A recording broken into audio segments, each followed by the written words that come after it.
My family forced me to marry a dead man, and what I discovered afterward changed everything I believed about the people who claimed to love me. Good morning, my dears. It's me, Layla Matthews. I'm 91 years old, and today I'm going to tell you a story that I've kept in my heart for decades. A story that begins with a dream and ends with a revelation that no one could have imagined. Before I start, I'd like to ask you to like this video and subscribe to the channel. This helps me continue sharing my stories with you. Let me know in the comments where you're watching from. I'm always curious to know who the kind souls are that dedicate their time to listening to the memories of an old lady like me. The year was 1954. I was only 18 years old and lived with my family on a small property in rural Kentucky near the Appalachian region. Our life was simple, not to say impoverished. My father, Mr. Joseph Matthews, was a hard-working man who cultivated a small piece of land.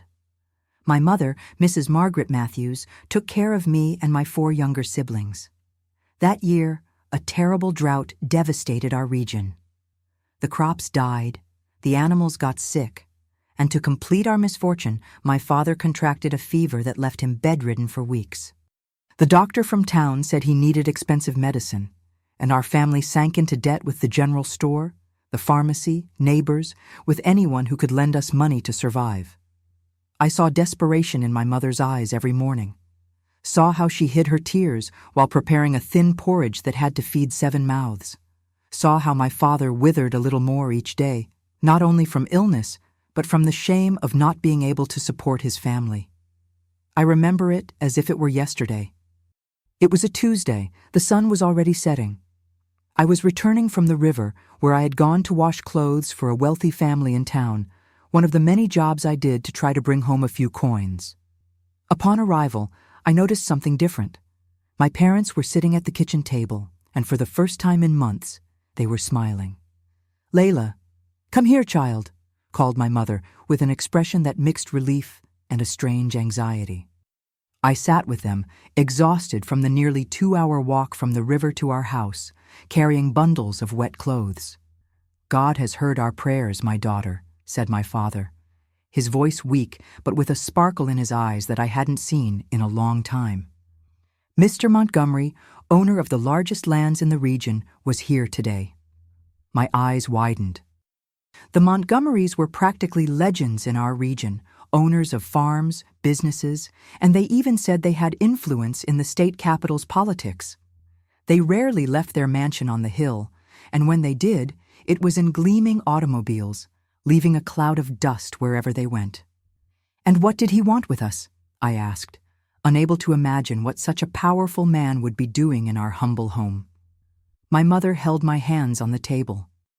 Her hands were calloused from so much work, but at that moment they trembled with emotion. "Daughter, his son, Isaac Montgomery, has asked for your hand in marriage." I was speechless. Isaac Montgomery, the man everyone in town spoke of with reverence. They said he had studied in New York City, that he spoke foreign languages, that he wore fine clothes imported from Europe. How could he want to marry me, a simple country girl who barely knew how to read and write? "But I've never even seen him," I stammered in confusion. "He saw you, my daughter," replied my mother, "at the Easter service. He told his father he was enchanted by your modesty and beauty, and old Montgomery came personally to ask for your hand. And there's more," continued my father, leaning forward with difficulty. "He paid all our debts, all of them, daughter, and promised that we will be able to keep our farm and even receive monthly help after you're married." My eyes filled with tears. I didn't know if from joy, surprise, or fear. It was all so sudden, so unexpected, marrying a man I had never talked to, whom I knew only from stories told by others. "But father, mother, I don't even know him. How can I marry like this?" "Daughter," my mother squeezed my hands tightly, "you know how we're suffering. Your father needs treatment. Your siblings need to eat. This is a blessing we cannot refuse." I looked at my little brothers and sisters playing in the corner of the room, unaware of the conversation that was deciding my fate. The youngest, Tommy, was only 4 years old and was so thin that his ribs showed under his patched shirt. And when When would this happen? I asked, my voice faltering. In 10 days, replied my father, on July 10th. First, you'll meet him at the Montgomery house, and then the preparations for the wedding will begin. That night, lying on the mat I shared with my 2 sisters, I couldn't sleep. On one hand, I felt afraid of the unknown, of marrying a stranger, of leaving my family. On the other, I dreamed of the possibility of a better life, not just for me, but for everyone I loved. In the days that followed, our house turned into a celebration. Neighbors who had previously avoided us because of our debts now appeared with gifts and smiles, wanting to be close to the future Mrs. Montgomery. My mother and my aunts began to prepare the best dress they could with the few fabrics we had. A cousin, who worked as a maid for a rich family, brought secretly a bit of French perfume that her employer had discarded. My father visibly improved with the medicines we could now afford. The color returned to his face, and he was even able to get up for meals. My siblings finally had enough to eat, and their laughter filled the house again. And I lived between dream and fear. I tried to imagine what Isaac Montgomery would be like up close. Would he be kind, loving? Would he respect a simple girl like me? Sometimes I caught myself smiling alone, imagining a beautiful house, healthy and well-fed children, visits to my parents bringing presents for my siblings. Other times, I woke up in the middle of the night in panic. What if he was cruel? What if he treated me like a servant? Or worse, what if he regretted it when seeing me up close, realizing I wasn't what he expected? My mother noticed my doubts. One afternoon, while we were washing clothes together in the house tub, she approached and fixed a strand of my hair. "Daughter, I know you're afraid, it's natural, but remember that this is an opportunity that God has placed in our path. The Montgomerys could choose any girl in town, daughters of merchants, of farmers, but they chose you. There must be something special they saw in you." Her words comforted me a little, but the anxiety remained. On July 9th, the eve of the big meeting, I received a letter. The messenger was a well-dressed young man, mounted on an impressive horse. He said he worked for the Montgomerys and had been sent especially to deliver that correspondence to me. With trembling hands, I opened the scented envelope. Inside, on a fine paper that I had never touched before, was written in elegant handwriting, "Miss Layla, I can hardly wait to finally meet you in person tomorrow. Know that from the moment I saw you in church, your face has not left my thoughts. I promise to do everything to be a good husband and to ensure that your family never lacks for anything. Until tomorrow, Isaac Montgomery."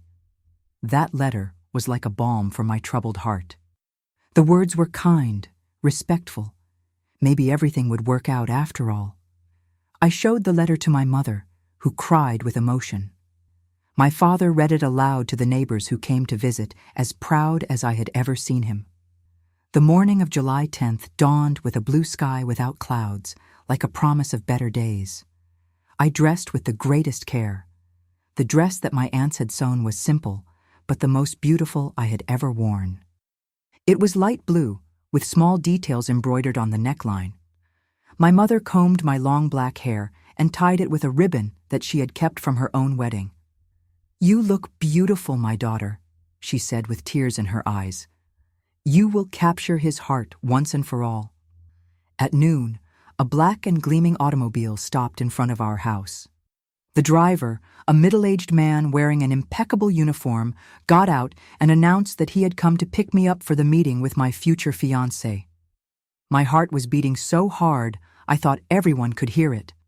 I hugged my parents and siblings, promised I would return soon to tell all the details, and entered the most luxurious automobile I had ever seen in my life. During the journey to the Montgomery mansion, I observed the familiar landscapes of my town through the window with new eyes, the small houses, the stores, the church.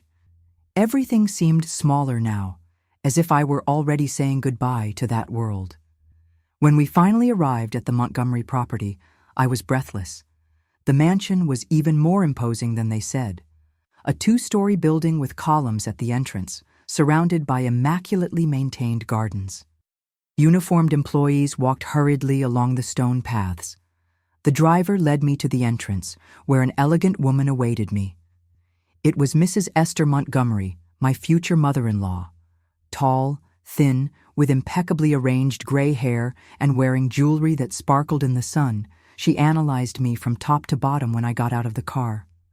"So you are Layla," she said with a smile that didn't reach her eyes. "Welcome to our home. Isaac is anxious to see you." I swallowed hard and thanked her with a thin voice. Mrs. Esther led me through an entrance hall with marble flooring decorated with furniture that seemed to have come out of a palace. Huge paintings covered the walls, depicting people I imagined to be ancestors of the Montgomerys. We walked down a long corridor, our steps echoing in the silence. With each step, my heart accelerated more. Finally, we stopped in front of a dark wooden double door. "My dear," said Mrs. Esther with a voice that suddenly seemed strangely solemn. "It's time to meet Isaac. He is resting, but waiting for you." That pause caused me a chill, but I attributed it to my own nervousness. Mrs. Esther opened the doors and invited me to enter. The room was dark, with heavy curtains almost completely closed. Only a few candles illuminated the environment, creating dancing shadows on the walls. In the center of the room was something that at first I couldn't distinguish. When my eyes adjusted to the dim light, my blood froze. There, on a table covered with a black cloth, was an open coffin, and inside it, my knees weakened and the world began to spin around me. Inside the coffin, dressed in an impeccable suit and with hands crossed over his chest, was a man, a dead man. "Isaac is waiting for his bride," said Mrs. Esther behind me, her voice now cold as ice. "Won't you greet your future husband?" And it was at that moment that I understood. The man I was going to marry was already dead. I don't know how long I stood there paralyzed, looking at the lifeless body of Isaac Montgomery. My thoughts jumbled as I tried to understand what was happening. I felt the ground disappear beneath my feet, and everything went dark. When I regained my senses, I was lying on a sofa in another room in the mansion. Mrs. Esther was sitting near me, along with an elderly man, who I later discovered was Colonel Montgomery, Isaac's father. I tried to get up, but my body seemed made of lead. "Calm down, girl," said Colonel Montgomery. His voice was as rough as gravel. "I know you must be frightened, but everything has an explanation." Tears ran down my face as I stammered disconnected questions. How? Why? What was happening? "Isaac passed away 3 days ago," explained the colonel coldly. "A sudden fever took him. But the arrangements for your wedding were already made, the documents prepared, the agreements established." "But how can I marry someone who is already gone?" I asked between sobs. The old Montgomery exchanged a look with his wife before continuing. "The wedding will happen as planned. It's important for our family to maintain certain traditions and to honor my son's last wish." "Last wish?" I repeated, confused. "Yes," intervened Mrs. Esther. "When Isaac realized he wouldn't survive the fever, he made us promise that the wedding would happen in any case. He really was enchanted by you, girl, and wanted to ensure that you and your family would be protected even after his departure." That made no sense. How could a man who had never talked to me make such a request on his deathbed? But I was too stunned to question the logic of that story. "And my parents?" I asked. "Do they know about this?" "No," replied the colonel, "and they don't need to know for now. Tomorrow, after the ceremony, you can visit them and tell them that Isaac fell gravely ill right after the wedding. In a few weeks, we will announce his death. That way, it will be less shocking." My head was spinning. This was madness. How could they expect me to participate in such a farce? "I can't do this," I said, trying to stand up. "I need to go home. My parents must be worried." Colonel Montgomery held my arm with surprising strength for a man of his age. His eyes, previously indifferent, now burned with an intensity that made me freeze. "Listen well, girl. Your family now owes more than $10,000 to me. Money that I paid to save your father, feed your siblings, secure your roof. If you refuse this arrangement, I will not only demand every cent immediately, but I will make sure your father never finds work in this county again. Understood? My entire body was trembling. I knew well the influence of the Montgomerys. If they wanted, they could destroy my family. Dad was still weak. Mom couldn't support everyone alone, and my siblings were still too young. Please, I begged, at least let me talk to my parents, explain what happened. Impossible, cut off Mrs. Esther. The ceremony will be at midnight.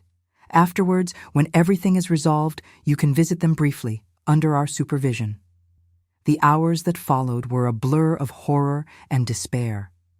I was taken to a room where two silent maids helped me dress in a black bridal outfit, as if I were already in mourning. My hair was tied in a severe bun, covered by a black veil. While they prepared me, I cried silently, begging God to wake me from that nightmare. But it wasn't a dream, it was real, terribly real. At midnight, as promised, I was led to the private chapel on the property. It was a small, ancient building, illuminated only by candles that projected dancing shadows on the stone walls. At the altar, Isaac's coffin was already positioned, open, displaying its occupant as in a morbid exposition.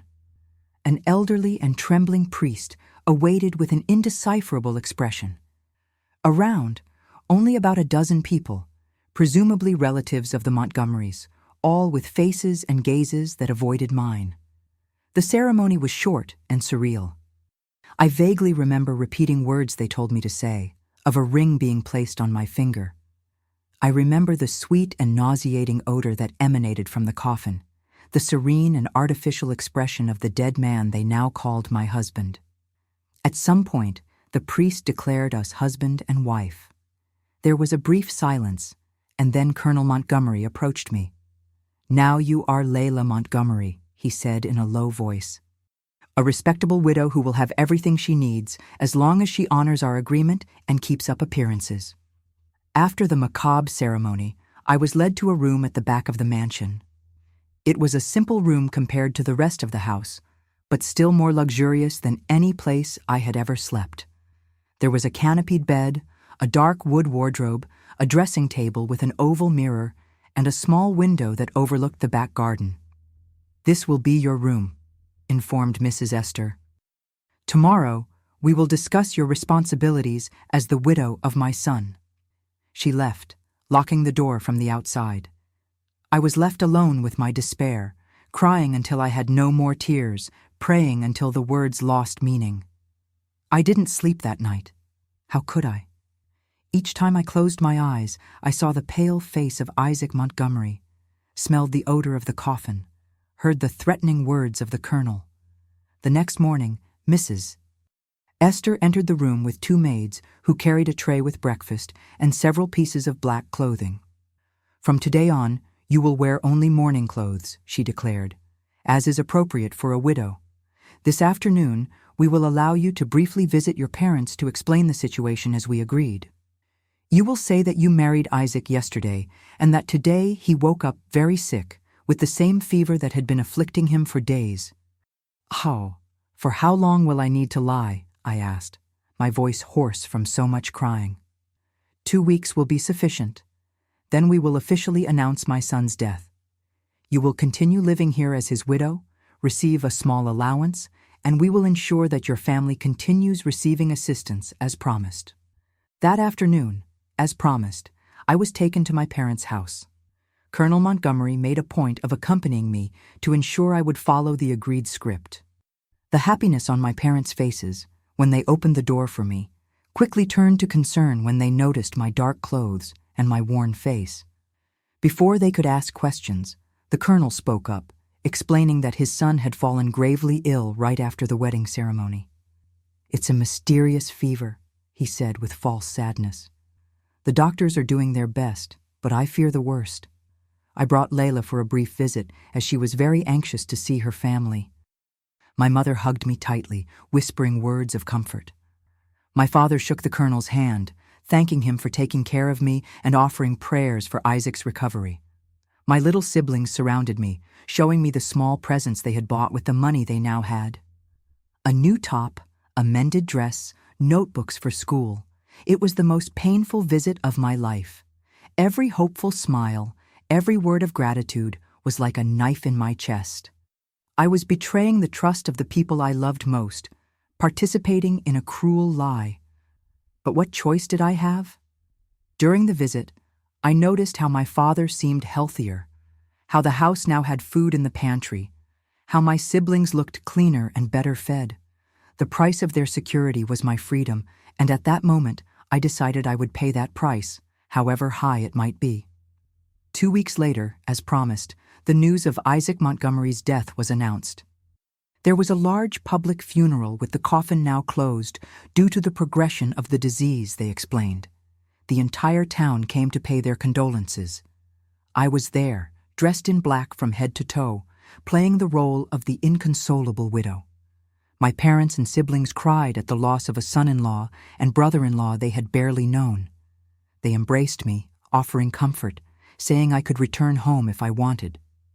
But Colonel Montgomery quickly intervened, informing everyone that I would remain in the mansion, as was appropriate for the widow of his only son.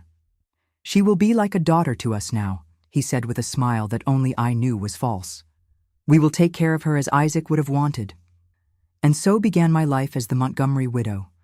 I was 18 years old, had never been truly married, and now was trapped in a farce I didn't completely understand. I was a prisoner in a golden cage, living with people who treated me sometimes with indifference, sometimes with poorly disguised contempt. My days followed a rigid and lonely routine. I woke early, had breakfast alone in my room, then spent hours in the mansion's library, where I tried to improve my reading, one of the few activities allowed to me. Sometimes, when Mrs. Esther traveled, which happened frequently, I discreetly explored the less visited corners of the house, always alert not to be discovered. I was permitted to visit my family once a month, always accompanied by a trusted employee of the Montgomerys. These visits were my only consolation, my only connection to the life I had left behind. As the months passed, I noticed strange behaviors in the mansion. Unknown men arrived for secret meetings with the colonel. Documents were quickly hidden when I entered a room. Conversations were abruptly interrupted in my presence. Something obscure was happening in that house, something that went beyond the farce of my marriage. One night, almost 6 months after my arrival at the mansion, I heard a heated discussion coming from the colonel's office. It wasn't my habit to listen behind doors, but something in the urgency of the voices attracted me. "The documents need to be renewed," said an unknown voice. "His signature won't serve us forever." "That's why we arranged the girl," replied the colonel. "Her signature as a widow is almost as good as his." "And she doesn't suspect anything?" "She's an ignorant country girl," replied the colonel with a bitter laugh. "She thinks we're doing all this because of family tradition. As long as her family continues receiving money, she'll continue obeying." I moved away from the door, my heart beating uncontrollably. What did that mean? What documents? Why was my signature so important? That night, lying in my bed, I began to realize that there was much more to this story than a simple posthumous marriage. Something dark was hiding behind the walls of that mansion. Something that involved money, power, and secrets. And I, without knowing, had become a fundamental piece in this shadowy game. That's when I decided that if I was condemned to live in that golden prison, at least I would discover the truth. I needed to understand why the Montgomerys had chosen me, why they had insisted so much on marrying me to a man who was already dead, and perhaps find in that truth a way to recover my freedom. What I didn't know was that the truth would be even more shocking and disturbing than I could have imagined, and that upon discovering it, my life would change forever. Once again, life in the Montgomery mansion followed its somber course. I had turned 19 in silence, without celebrations, just with a letter and a small package sent by my mother, which the butler delivered to me with evident disdain. It had been almost a year since I had been living in that farce, playing the role of widow to a man I had never known in life. With the passing of the months, I became practically invisible in that house. The employees barely spoke to me. Mrs. Esther traveled more and more, and Colonel Montgomery rarely called for me, except when he needed me to sign some document. This relative freedom within the walls of the mansion allowed me to observe and learn. I learned to move silently through the corridors. I learned which floorboards creaked and should be avoided. I learned the schedules when each room was empty, the routines of the employees, the habits of the colonel. More importantly, I learned to read better using the books from the library, a skill that my poor education had only begun. On January 5, 1955, something unexpected happened. Mrs. Esther, who had returned from one of her mysterious trips the night before, summoned me to the main office of the mansion. It was the first time I had been called to that room, the private sanctuary of Colonel Montgomery. "Layla," she said, without even raising her eyes from the papers she was organizing, "we need you to attend an event in the state capitol next month. Some business associates of the family need to meet Isaac's widow." That surprised me. In almost a year, they had never allowed me to leave town. Why now? "Why?" I asked, trying to keep my voice firm, hiding the agitation I felt inside. "Don't question, just obey," replied Mrs. Esther coldly. "A dressmaker will come tomorrow to prepare appropriate clothes. Remember what is at stake. Your family's well-being depends on your cooperation." I left the office with a buzzing mind. Why, after keeping me hidden for so long, did they want to display me publicly? What was changing? As I returned to my room, I noticed that the door to the room that served as the family archive was ajar, something unusual, as that door normally remained locked. I looked around to confirm that I was alone in the corridor, and in an impulse of courage, slipped inside. The room was full of shelves and files. The weak light that entered through the window, covered by heavy curtains, barely illuminated the documents. I knew I didn't have much time before someone noticed the open door or my absence. So I moved quickly, examining the most accessible papers. That's when a familiar name caught my attention. In a folder left open on the central table, I saw the name Isaac Montgomery on a document that seemed official. My heart raced as I approached to read better. It was a death certificate. It wouldn't be strange, except for one detail that made my blood freeze: the date. According to that document, Isaac Montgomery had died on February 22, 1949, more than 5 years before our supposed marriage. My hands trembled so much that I almost dropped the paper. How was that possible? Who then had I married in that macabre ceremony? I heard footsteps in the corridor and quickly put the document back in the folder, exactly as it was. I slipped out of the room and ran to my bedroom, my heart beating like a drum in my chest. That night I couldn't sleep. My mind spun with unanswered questions. If Isaac had died years before, who was the man in the coffin? Why did the Montgomerys need a false widow? Why me? In the days that followed, I observed the house and its occupants with new eyes. Each movement, each word gained a new meaning. I realized I was at the center of a much larger and more complex scheme than I had ever imagined. A week after the discovery, I had an idea. During my monthly visit to my family, I asked my mother to lend me an object of sentimental value, a small crucifix that had belonged to my grandmother. I explained that I wanted to have it with me to feel closer to them. She agreed, without suspecting I had other plans. Back at the mansion, I used the crucifix as an excuse for something more risky. I approached Mrs. Esther, who had returned from another trip. "Ma'am," I said, keeping my eyes low in a sign of respect, "I would like to visit my husband's grave to pray for his soul. I brought this family crucifix to leave with him." Mrs. Esther studied me for a moment, her cold eyes assessing my intentions. "I see no need for that," she replied dryly. "Your prayers can be made from anywhere." "Please," I insisted, feigning emotion. "It's been almost a year, and I haven't been able to pay my respects properly. As his widow, it's my duty." Perhaps it was the mention of the time past that convinced her. Or perhaps she just wanted to avoid raising suspicions by denying such a reasonable request. After a long silence, she nodded. "Very well. Tomorrow morning, Sebastian will take you to the cemetery. You'll have half an hour, no more." Sebastian was the driver, a taciturn man who rarely spoke, but whom I suspected was more observant than he showed. The next day, as agreed, he drove me to the municipal cemetery in complete silence. The cemetery was large and well-maintained, with tombs that reflected the same social division as the town, sumptuous mausoleums of rich families in the central area, and simple graves on the edges.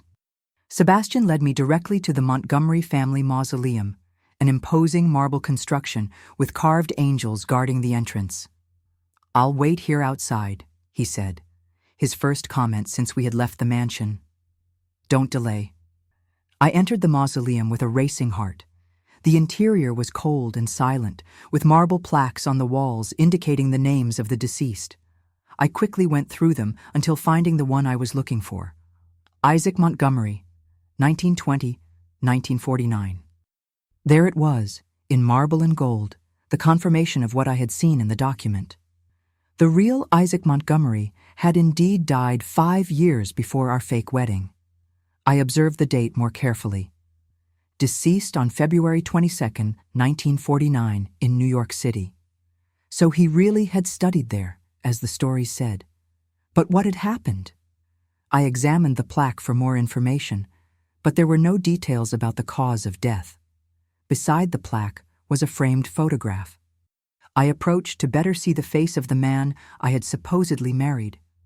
He was a young man with delicate features, with light eyes and a serious expression. Nothing like the corpse in the coffin during our wedding ceremony. I left the mausoleum deeply shaken, but determined to unravel this mystery. Sebastian observed me with curiosity when I returned before the agreed time, but didn't ask questions. Back at the mansion, I concentrated my efforts on finding more clues. The visit to the capital, mentioned by Mrs. Esther, would be in 2 weeks, and I had the feeling it was related to the Montgomery's scheme. One afternoon, when I knew the Colonel would be away at one of his meetings in town and Mrs. Esther was resting in her quarters after lunch, I risked exploring the archive room again. This time, I went straight to the drawers marked with the years 1949 and 1950, looking for any document related to Isaac's death.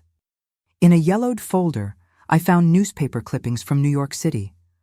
One of them briefly reported the death of a young law student, son of an influential family from the interior, in an automobile accident. The name wasn't mentioned in the clipping I was holding, but the date coincided. I kept searching and found something even more revealing. A letter from a lawyer in New York City addressed to Colonel Montgomery, dated March 1949. The letter mentioned the regrettable accident and discussed the legal procedures for the transfer of properties and investments that were in Isaac's name. One paragraph in particular caught my attention. As we discussed, the absence of a direct heir significantly complicates the situation. The third-degree cousins from the maternal family could contest the will if they learn of the existence of the assets in New York. I recommend proceeding as per our previous conversation to prevent the properties from leaving the family's control. That letter began to clarify the puzzle. Without direct heirs, part of Isaac's fortune could pass to distant relatives. The Montgomerys were trying to avoid this at all costs, but it still didn't explain why they needed me or why they maintained the farce that Isaac was alive for so long after his death. The answer came a few days later, when I found a semi-hidden document in an accounting book in the library, a place I frequented regularly without raising suspicions. It was a legal agreement, complex, that mentioned various properties and investments that generated substantial income. The document had a specific clause that made everything make sense. The aforementioned properties and investments will remain under the exclusive administration of the holder until his death, when they will pass entirely to his spouse, or, in the absence thereof, will be divided among the legal heirs, as established in the Civil Code. Finally, I understood. Isaac's most valuable properties and investments had a special condition. They could only remain entirely with the Montgomery family if he had a spouse. Without a wife, the assets would be divided among other heirs. The Montgomerys had kept Isaac's death a secret for years, probably forging his signature on documents to continue controlling his properties. But this strategy had limits. At some point, Isaac's physical absence would raise suspicions, They needed a more permanent solution. And that solution was me, an official widow, legally documented, who could sign papers and represent their interests without questioning. A poor girl without formal education, grateful for the financial help to her family, who wouldn't understand the legal aspects of what was happening. The scheme was as cruel as it was brilliant. They never needed a marriage, they needed a widow. And to have a legitimate widow, they needed a documented marriage, even if with a corpse. On January 20th, 1955, I found the final confirmation of my suspicions. Mrs. Esther had gone out for preparations for the trip, and the Colonel was at his farm on the outskirts of town. With the house practically empty, I risked entering the main office. In a locked drawer that I managed to open with a hairpin, a skill I learned by secretly observing one of the employees, I found a complete dossier on me. There were detailed notes about how they found me, why they chose me, and plans for the future. A handwritten note from the Colonel said, "The girl Layla is perfect, large and indebted family, no influential connections, minimal education, presentable appearance for social events when necessary. Her signature as Isaac's widow will give us legal control over the New York assets for at least 2 more decades if we manage the situation properly." Another more recent note mentioned the imminent trip, necessary to present the widow to the New York partners. 5 years is enough time that no one will question discrepancies in appearance or behavior in relation to the real Isaac. At that moment, sitting in the office of the man who had so cruelly manipulated my life, I made a decision. I would no longer be a piece in the Montgomerys' game. I would find a way to escape and expose the truth, but I needed to be cautious. One false move could not only ruin my chances, but also put my family in danger. I needed a careful plan, and above all, evidence I could take with me.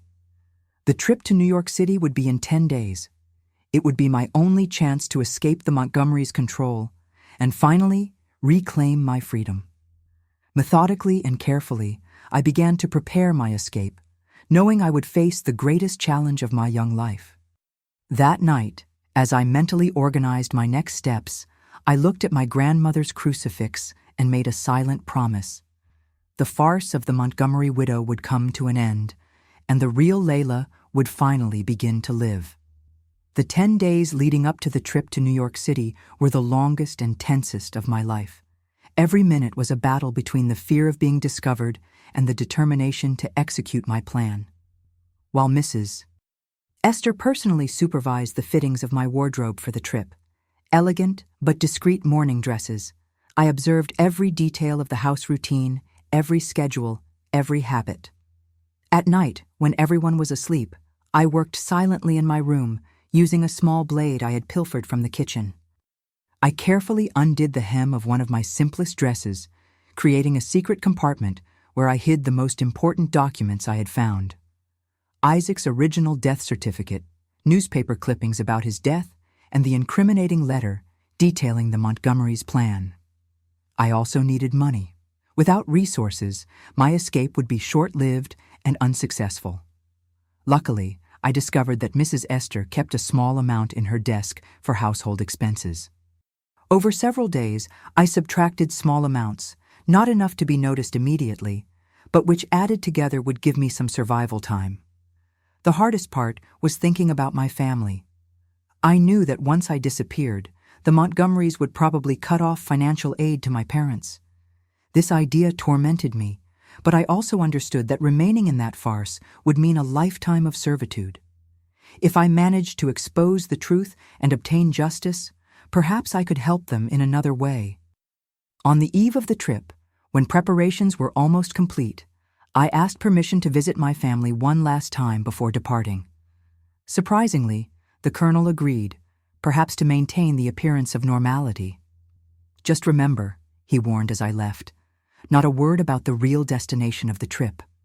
Just say you're visiting distant relatives of Isaac to resolve inheritance matters."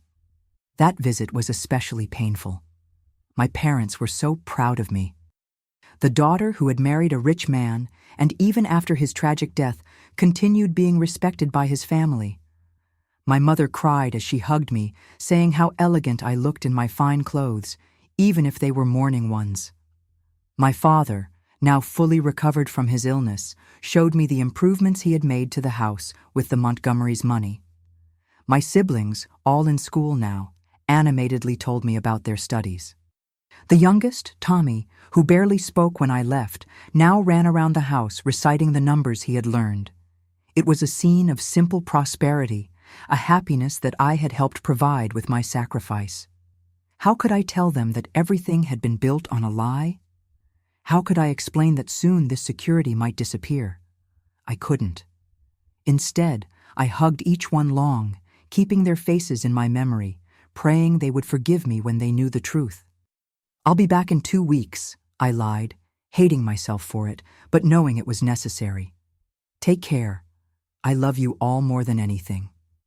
On the morning of January 25th, 1955, we left for the capital. We were a small group, myself, Mrs. Esther, Colonel Montgomery, and 2 trusted employees. The train journey was silent and tense. I watched through the window as the landscapes of my native land disappeared, feeling a mixture of fear and hope for the unknown that awaited me. New York City was more impressive than anything I could have imagined.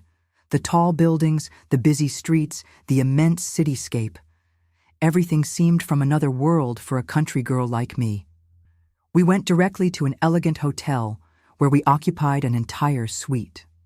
For the first time, I was publicly presented as Mrs. Layla Montgomery, widow of our dear Isaac. The meeting with the partners was scheduled for the next day. That night, while Mrs. Esther and the Colonel dined in the hotel restaurant, I asked to stay in the room, claiming a strong headache. It was the moment I had been waiting for. As soon as I was alone, I changed from the morning dress to a simpler, more discreet one that I had hidden in my luggage. I put the money and documents in a small purse. I hesitated for a moment before the mirror. I was about to leap into the unknown in a huge city I had never known. But the face that stared back at me in the reflection was no longer that of the naive 18-year-old girl, but of a woman determined to reclaim her life. I left through the hotel's back door, quickly blending with the crowd in the streets. My first objective was to find the nearest police station and report everything. But after walking a few blocks, I reconsidered. The Montgomerys were powerful. Who would believe me? A country girl without connections against one of the most influential families in the state.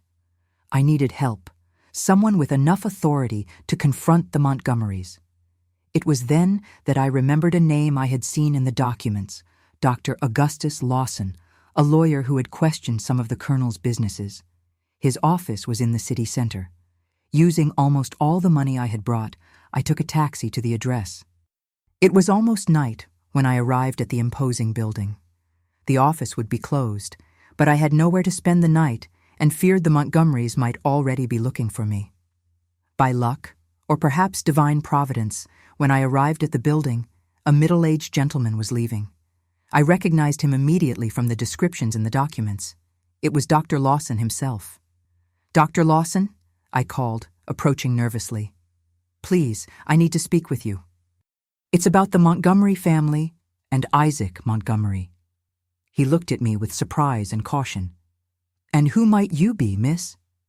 "My name is Layla Matthews, although they force me to use the name Montgomery. I am supposedly the wife of Isaac Montgomery." His expression changed from caution to shock. "That's impossible. Isaac Montgomery died almost 6 years ago." "I know," I replied, pulling the documents from my purse. "And I have evidence of all the fraud that the Montgomerys planned using my name." Dr. Lawson studied me for a moment, then checked his watch. "Come into my office, Ms. Matthews. I think we have much to discuss." That night, in a small room illuminated only by the light of a lamp, I told my entire story to the lawyer. I showed each document, each piece of evidence I had collected during my months of silent investigation. I explained how I had been forced to participate in the farce, how I discovered the truth, how I planned my escape. Dr. Lawson listened to everything with professional attention, making occasional notes, examining each document carefully. When I finished, it was already past midnight. "Ms. Matthews," he said finally, "what you've brought me is evidence of an elaborate fraud and several serious crimes. Forgery of documents, coercion, possible embezzlement, among others. But I need to be honest. Confronting the Montgomerys won't be easy. They have connections at all levels of government and the judiciary." "I'm aware of the risks," I replied, "but I cannot continue living in this lie." "I understand. I will help you, but we will need to act with extreme caution. For now, you cannot return to the hotel. The Montgomerys have certainly noticed your disappearance and must be looking for you." Dr. Lawson arranged for me to stay in a discreet boarding house, run by a trusted widow. In the days that followed, while local newspapers discreetly reported the disappearance of the young Montgomery widow, he worked tirelessly, preparing the case. A week later, when we received news that the Montgomerys had returned to the interior after fruitless searches, Dr. Lawson formally filed a complaint with the district attorney's office. The case was too complex to be ignored, even with the Montgomerys' influence. What followed were months of testimonies, investigations, and veiled threats. The Montgomerys, as expected, denied everything, claiming I was a young woman disturbed by her husband's death, who had invented fanciful stories. They tried to disqualify me in every possible way. They said I had mental problems, that I had stolen documents, that I was being manipulated by enemies of the family. The hardest blow came when I learned that, as I feared, they had cut off all assistance to my family. My father, without resources to maintain the improvements on the farm, was forced to sell part of the land. My siblings had to leave school to work. The news shattered me, but also strengthened my resolve. I couldn't give up now. Dr. Lawson, noticing my despair, offered me a small job in his office. I had no experience in administrative work, but I learned quickly. My handwriting, which had improved greatly during my months in the Montgomerys' library, became a valuable asset for copying legal documents. In August 1955, after months of legal battles, we obtained our first significant victory. A federal judge, known for his integrity, ordered the opening of a formal investigation into Isaac Montgomery's properties and the legitimacy of documents signed after his death. It was the first step to dismantle the Montgomerys' fraudulent empire, but the process would be long. During this time, I lived modestly in New York City, working in Dr. Lawson's office and studying at night. He noticed my intelligence and thirst for knowledge and encouraged me to complete my formal education. "The best revenge against those who tried to use you," he said, "is to become someone they never imagined you could be." In January 1956, when the investigation began to reveal the extent of the Montgomerys' frauds, I was finally able to bring my family to New York City. The reunion was marked by tears and painful explanations. My parents were shocked to learn the whole truth, but to my relief, they didn't blame me. They understood that I too had been a victim, trying to protect them in the only way I could. My father found work in a factory, and my mother began to do sewing to supplement the income. My siblings returned to school. We rented a small apartment in a simple but honest neighborhood. It wasn't the life of comfort they had briefly known thanks to the Montgomerys' money, but it was a life based on truth and dignity. In March of that year, the newspapers printed the news we had been waiting for: Montgomery family under investigation for fraud and forgery. The Colonel and Mrs. Esther were indicted along with several accomplices. Their assets were frozen by the court. The legal battle would drag on for 3 more years, but the Montgomerys' empire was already crumbling.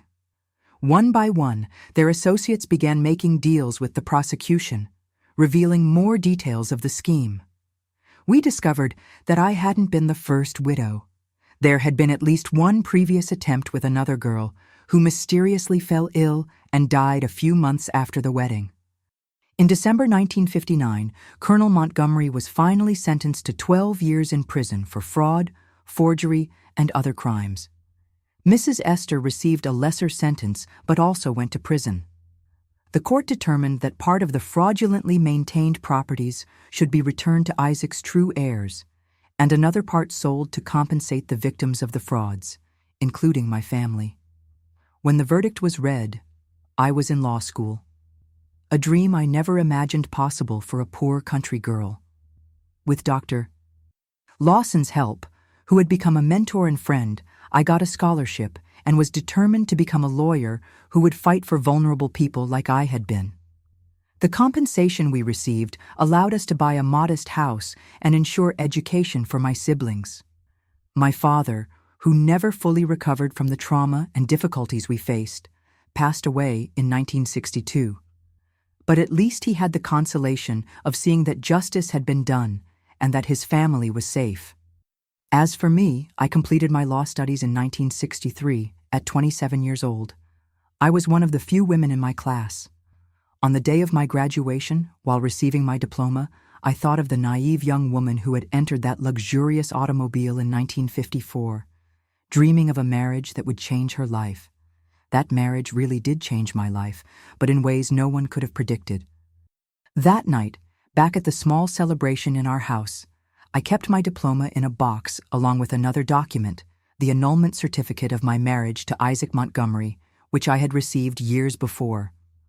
Legally, I had never been the Montgomery widow. I was finally just me, Layla Matthews, free, educated, and in control of my own destiny. Graduating in law was just the beginning of my true life. After years of being manipulated, I finally had the tools to fight not just for myself, but for other vulnerable people. On March 15, 1964, I opened my modest law office in a small room in the center of New York City. It wasn't luxurious, just a desk, a few chairs, and shelves for law books. But for me, it represented the greatest achievement of my life. In the first few months, clients were scarce. Who would entrust important cases to a woman lawyer, something still rare in those days? I accepted small jobs, simple consultations, anything that would allow me to gain experience and build a reputation. Nights were dedicated to studying cases similar to mine, cases of family fraud, forgeries, abuses of power. It was during this period that I met Mary Conception, a lady of almost 60 who timidly entered my office on a rainy day in July. Her story made my heart ache.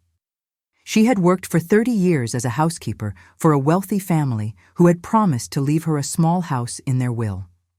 When the employer died, the children kicked her out with nothing, claiming there was no such document. "No one wants to take my case, counselor," she said, wiping away tears. "They say it's the word of a maid against a respected family." I looked at that woman who, like me, had trusted in the promises of the powerful and made my decision. "I'll take your case, Mrs.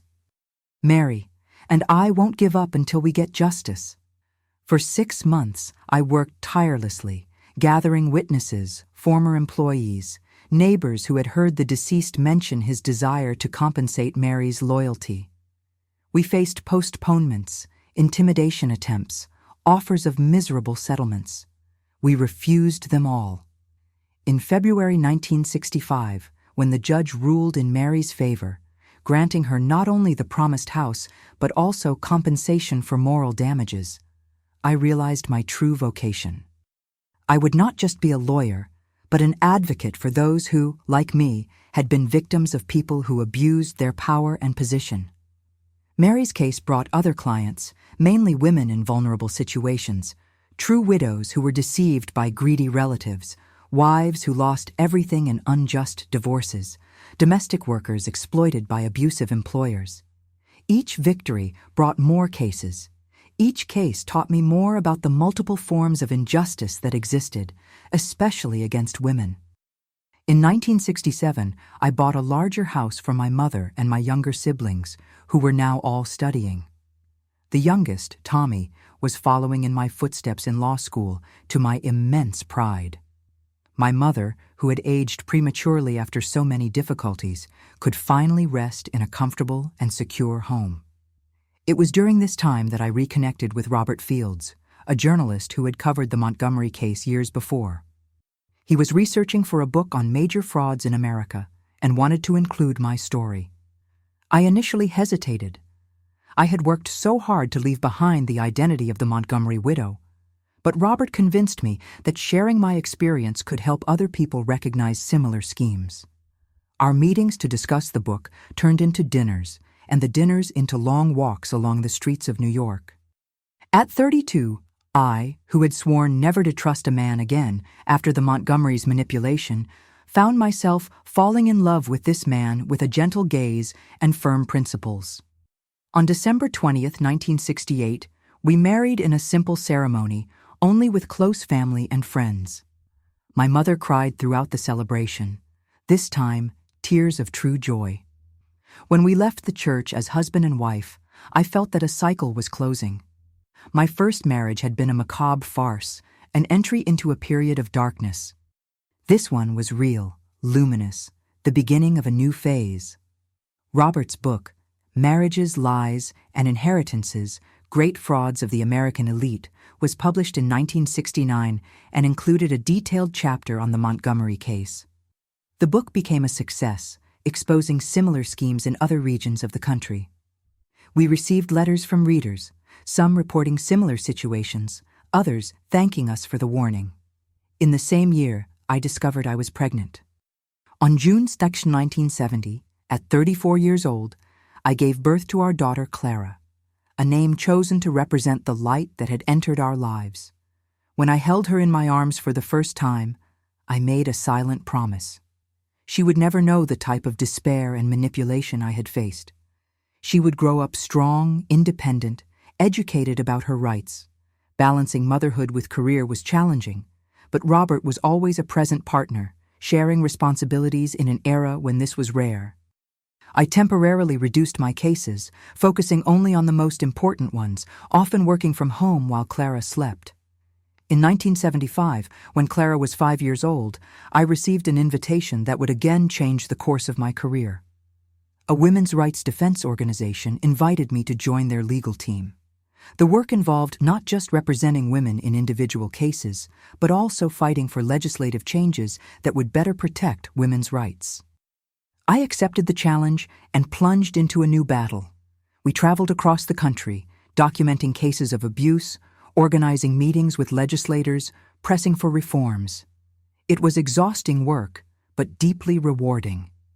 With each new law passed, each right secured, I felt I was transforming my own trauma into something positive for other women. During these years, I maintained distant contact with my hometown. Occasionally, I received news about the Montgomerys. The colonel died in prison in 1972. Mrs. Esther, after serving her reduced sentence, ended her days in a simple house on the outskirts of the town, abandoned by former friends and associates. The mansion, where I lived as a prisoner, was sold to pay debts and compensation and later transformed into a county museum. In 1980, when I turned 44, I returned to my hometown for the first time since my escape, accompanied by Robert and Clara, now a curious and intelligent teenager. It was a visit loaded with emotions. The town had changed, grown, modernized. Few remembered the Montgomery case, and even fewer recognized in me the young woman who had disappeared decades ago. We visited the municipal cemetery where the Montgomery family mausoleum remained, now in a state of abandonment. Before Isaac's plaque, the man I never knew, but who had so much influence in my life, I felt not anger, but a strange peace. He too had been, in a way, a victim, his death used as a tool in a cruel scheme. "Who was he, Mom?" asked Clara, observing the date on the tombstone. "Someone whose name was used to imprison me," I replied, "but who ironically ended up freeing me for the life I have today." In the decades that followed, I continued my work as a lawyer and activist, even as my hair began to whiten and wrinkles marked my face. Clara followed her own path, graduated in journalism like her father, married, gave me grandchildren who grew up hearing softened versions of my story appropriate for their ages. Robert and I grew old together, sharing a life of purpose and genuine love, something that the young Layla never imagined she would find after the traumatic experience with the Montgomerys. When he passed away in 2005, after almost 4 decades of companionship, I felt a deep pain, but different from that desperate anguish of my youth. It was a pain tempered by gratitude for the years shared, for the memories built, for the legacy we left. Today, at 91 years old, sitting in this chair, as I tell my story, I look back and see the long path traveled from that dark chapel where a terrified girl was forced to marry a corpse. I see the determined young woman who escaped with documents hidden in the hem of her dress. I see the persistent student who graduated in law against all odds. I see the passionate lawyer who fought for other women. I see the wife and mother who built a family based on true love and respect. All these women are me, Layla Matthews. Not the Montgomery widow, not the victim of a fraud, not the piece in a power game, just myself with my choices, my struggles, my achievements. My grandchildren sometimes ask me if I have regrets, if I would change anything in my journey. I tell them no. Each moment of pain strengthened me, each obstacle taught me, each victory redeemed me. Even that terrible night in the Montgomery's chapel, when I thought my life had ended, was actually the beginning of a journey that would lead me to discover a strength I didn't even know I possessed. If there is a lesson I would like to leave for you who are listening to me today, it is this. No matter how dark the night seems, no matter how impossible the situation appears, never give up on the possibility of rewriting your own story. I was forced to marry a dead man, but I refused to die with him. Instead, I chose to live, truly live with purpose, courage, and dignity. This is my story, not the one they tried to write for me, but the one I wrote myself, word by word, decision by decision, day by day. A story that began with a marriage to death, but that blossomed into a full, meaningful life, and above all, truly my own. My dears, if this story touched your heart, please don't forget to like this video and subscribe to the channel. Share it with someone who needs to hear a message of hope and overcoming, and tell me in the comments what most touched you in my story. I'll be back next week with more memories to share with you. Thank you very much for listening to me with so much kindness.